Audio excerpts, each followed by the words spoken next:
So it's really funny to see all these blue checkmark reporters, news agencies calling Trump racist because he called out LeBron James and Don Lemon and called them stupid.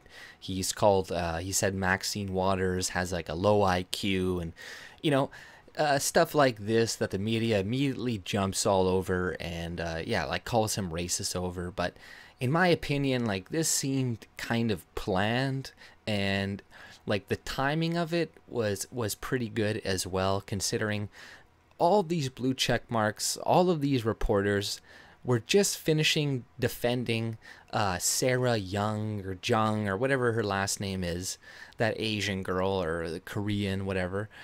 And they just kept saying like, oh, it was clearly a joke and all this stuff, this clearly hateful rhetoric coming out of this girl. And like even more shit has been uncovered since then, and a bunch of other blue check marks saying like, I hate white people suck, like tons and tons of this shit, like blatant racism. But you see, Trump calls a black person stupid, and now he's a racist, right? And they're all against this. It's horrible, despicable. He's clearly racism. But that Sarah girl, oh, that was clearly satire. It was all jokes. She didn't mean it.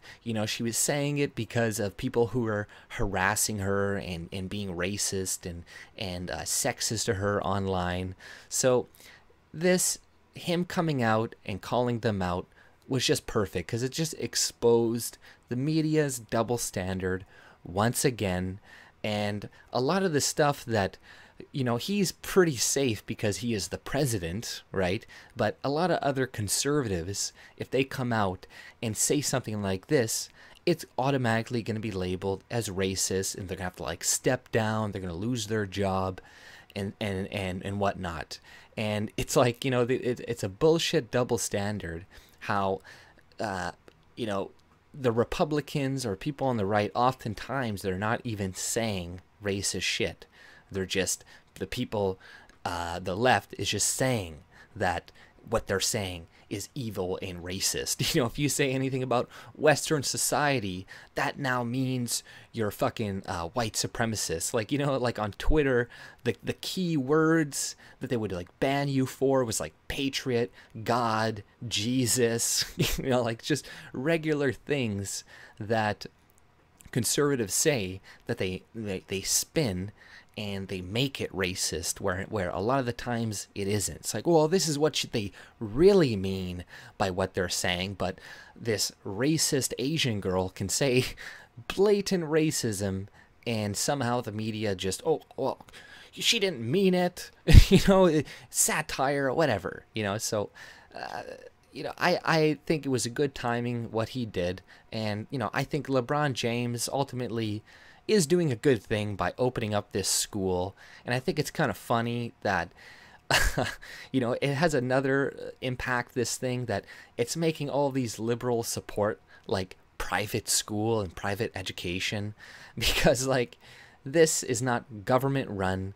It's a rich person coming in and donating a bunch of money to help these kids and have like structured education and merit-based education. And it's just funny how they're coming out and supporting this now. And it's like they hate Trump so much they're going to support private education as opposed to their government-run school, and they're going to tout how great this is. But let's just say he was a conservative opening up a school like this, they would be like, oh, it's a charter school and he just wants to destroy the government educational system by making them look bad. So that would probably be the take of it if, like I said, a white conservative did it. But this just exposes their double standards even more. And what he said was not racist. Calling somebody low IQ is not racist. You could mean it racistly, but they're always assuming the worst in people, and they always assume the worst in conservatives and then, you know, they spin it to the public like, look at all these horrible things he's saying. Like, they still go on about, you know, from the election, how he's saying like, oh, he thinks all Mexicans are rapists and murderers, where he never said that. You know, but they still repeat it, and yeah, it's annoying. And like, also, what's her name, like Candace Owens, which I'm not even a big fan of, but she got suspended for 12 hours just today or yesterday, because she took that Sarah Young or Jung or whatever her last name is tweet and put Jew instead of it, and like, you know, wrote it all out, wrote Jew, and then yeah, she gets suspended for 12 hours. And if she wasn't a conservative public figure and a lot of people didn't know about her, she would have been, her account would have been terminated.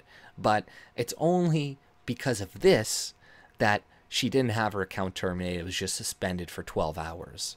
But, you know, it's the double standards are clear. We don't need to create outrage mobs about it, but pointing it out as often as possible is good, because when people see contradictions within their ideology, within their belief system, like, they will eventually start to change their opinions, because people can only handle contradictions for so long, right? Like yes, people have believed in contradictions their whole lives and all this stuff, but when there is lots of external information to prove them wrong constantly, and you know, it's like, you know, they're always touting about how much they hate racism and how it's bad, and you can't judge people on their race and all this stuff, but then they constantly do it to white people.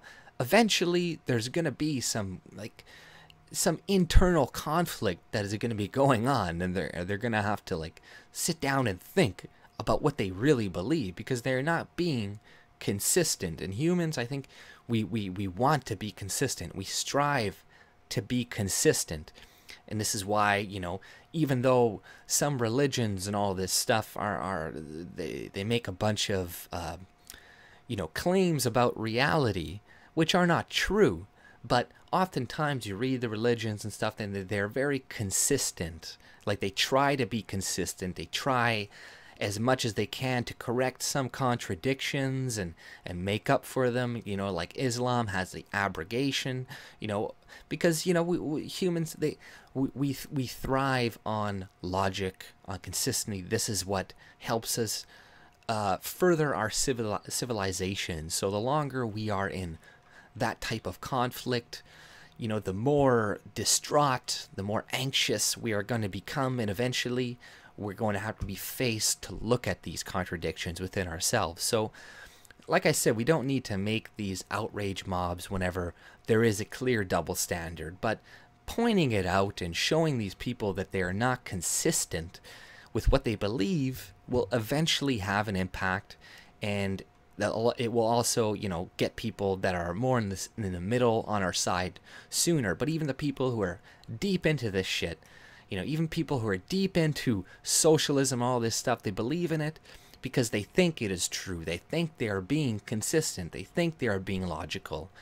So, you know, you got to wake them up from the fact that they are not being logical. They are not being consistent. And oftentimes people have to figure things out for themselves. And you know, you can go up to like a drug addict and be like, man, you need to quit, you need to stop doing drugs and get your life in order and all this stuff, but that's never really going to work. They ultimately have to come to that decision themselves, and all that you can really do is provide an example for those people. You know, say your 2 cents, you know, give your opinion, but constantly trying to change them, it's just going to push them further away from you. And this is the same thing that, you know, people on the left are trying to do with people on the right by constantly demonizing. This is just pushing them further away. And people on the right, they're trying to convince leftists and stuff. Like, this can push them further away. Or when they're trying to use the same tactics, the same outrage tactics, like that's not going to work, right? So just point out the inconsistencies, and eventually people will come around. Because before the media, before social media, there was nobody to point this shit out. You know, they had control over everything. They were able to spin the narrative. They were able to keep things silent. But now it's a lot harder to hide things. Like, for example, like in New Zealand, or I think it was Australia, Lauren Southern and Stéphane Molyneux, like they were filming this interaction they had on the side of the street with this police officer that was saying like, oh, you can't go into this area because it's pretty much like a no-go zone. And, you know, it's like pretty much run by Sharia law. And they have like all this stuff on footage, but the media still lied about it, blatantly said nothing happened, saying the police officer was just talking to them about diversity. So even with all this camera footage and all this stuff, they're still willing to lie. So this is why social media is very important. And, you know, it has been constantly attacked recently, and there's like, you know, every other day it's how it's bad for society and all this stuff. And yes, people being on it for too long and spending all day on social media, on Facebook, that is not good for you. But it is a valuable tool that we need, and that is helping to wake people up. And if we get rid of it, we are fucked. But, you know, keep pointing out these inconsistencies. And like I said, I think this Trump coming out and speaking about LeBron James and saying exactly the words that he said was probably deliberately planned to get the blatant double standard reaction from the media, which he knew he was going to get, because Trump knows every time he attacks a black person who speaks ill of him on television and he responds, the media immediately retorts with, Trump is a racist, he hates black people, he only speaks out against black people when they say something negative about him. But that's not true. Anytime anybody says something about him, he speaks out about it. And LeBron James is saying like, oh, he's trying to divide America through sports, which is stupid. You know, it's like a lot of this thing involving the NFL. It's like the NFL were dicks to Trump. They didn't let him own a team, and what he is doing to them is it's just really fucking with them. I don't even think he really has an issue with the players kneeling or anything like that. Like he's just making the owners run around with like a chicken, like with their head cut off, because they're like, you know, Trump says, "Oh, I think they should stand," and then, you know, he understands that a lot of people who watch the NFL also support Trump. So then they try to, like, you know, concede to Trump's demand, but then the players come back, no, we're not going to stand. So then they try to, like, you know, play to the players, and then they keep trying to compromise, but they keep getting fucked. And then they go into, like, you know, now they're like, oh, okay, you don't have to stand, but you can be in the locker room.